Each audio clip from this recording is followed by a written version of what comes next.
Emilija Micković. Stvari koje više nisu na mestima na kojima su nekad bile. Da li ste vidjeli ovog čoveka? 60 godina, prosečne visine i građe. Obično pušta guste i široke brkove, ali u trenutku nestanka bio je glatko obrijan. Na sebi je imao težak sivkast kaput koji se na suncu presijava u bronzanim tonovima, šal i šešir u istoj boji, naočare sa debelim okvirom iznad stakala. U ruci drži spis nepoznatog sadržaja. Izraz lica mu je namršten. Poslednji put viđen na kamenom postolju na platovu ispred Banovine, pogleda uprtog u gradsku skupštinu sredinom februara pre više od 3 godine. Odaziva se na Vasa ili srpski Sokrat. Ili možda ste videli ovog čoveka. Njega ćete pre prepoznati, bio je slavan pesnik. Nešto sitnijeg stasa, ako se dobro sećam, u svečanom modelu i kaputu sa širokim reverima. Divlje, raščupane kose. Izliven 2011. godine na Čeneju, nestao 2022. Poslednji put viđen u ležećem položaju ispod 100-godišnjeg stabla za koje mi je neko nekad rekao da je Koprivić, što tada nisam znala šta znači.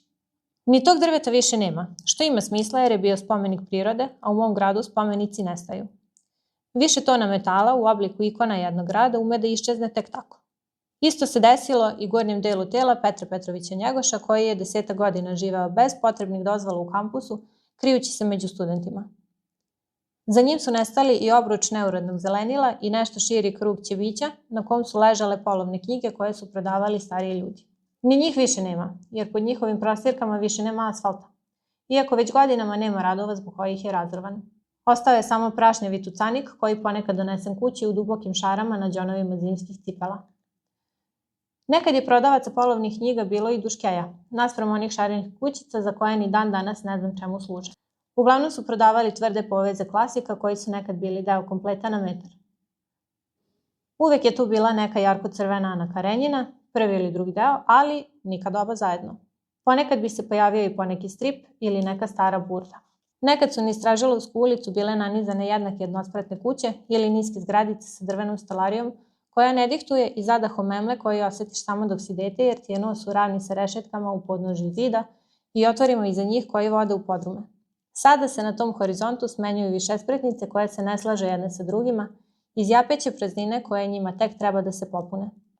Nekad je pored bioskopa postojao šalter sa šarenim sladoledom koji su ti sipali lopatom, ne onom hvataljkom koji izbacuje u gram istovetne kugle. Nekad je tvrđava umela da trešti dovoljno glasno da nedelju dana ne možeš da spavaš, a prašnjavi stranci bi okupirali kej, štrand i bašte kafića. Nekad je u najstarijoj novosadskoj gimnaziji bilo đaka. Nekad su stvari bile na mestima na kojima više nisu. Da li vi osetite nemir kad pogledate Limanski park, a tamo nema guste šume u kojoj je dete moglo da se izgubi? Da li penzioneri žale kad se spuste do mosta i tamo ih ne dočeka koža?